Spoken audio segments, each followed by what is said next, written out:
What's up, everybody? Welcome to 2020. It's a brand new year, and it goes without saying that a lot of people, and maybe you, are going to have some New Year's resolutions or some goals for the future.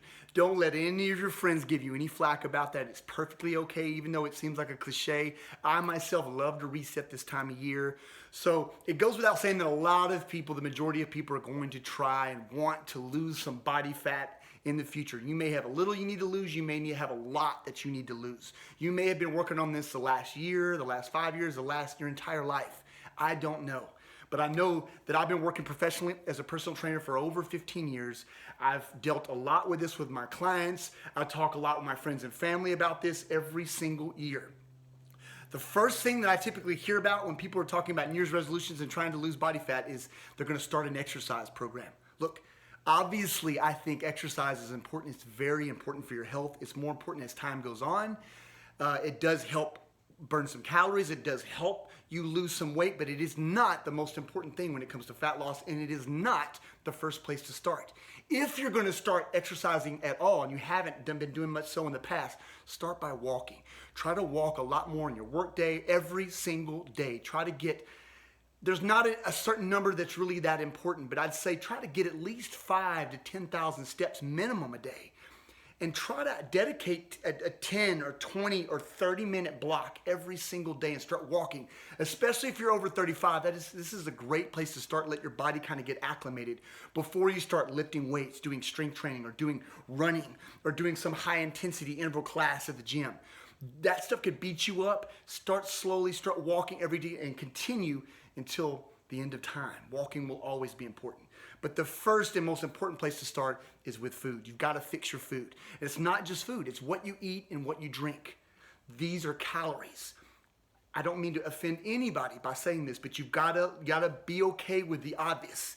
If you are overweight or if you're obese, that means that you consume too many calories on a daily basis, and you may have in your entire life. It may have started recently. It doesn't matter. If you're not in a happy place, you've got a little extra weight you want to lose or a lot of extra weight to lose, you've got to start slow and build strong, and you've got to start consuming less calories.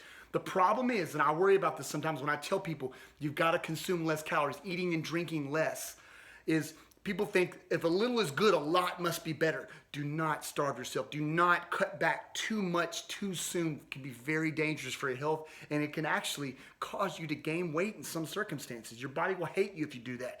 A great place to start is to start cutting back about 250 calories a day. The easiest place to start is to cut that back in anything that you drink that's not water. Cutting back anything that you drink that has calories, cut that back or cut that out first. That's a lot easier to do than food. But with food, just start trying to eat a little bit less. I recommend most of my clients to start with one meal a day that you're going to eat during the week, especially, and you're going to repeat it and eat the same thing every day like a breakfast, and try to work on getting that as close to perfect as you can. And that a lot of times will help, but you've got to consume less calories over time. And if you want to lose weight now and you want to keep it off forever, you've got to make these habits something that you can repeat. You've got to change your habits in a good way, and that takes time. So start slow, and don't do anything that you despise. Don't do anything that you can't, that's not sustainable. It has to be sustainable, or as soon as you stop doing it, the weight comes back on.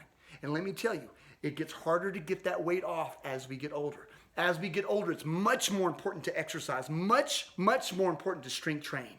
It's much more important to eat good food and control your calories. These things don't get easier as time goes on, so try to fix them now, no matter what age, no matter where you're at, doesn't matter. And if you have any questions, I am always here to help, so write me.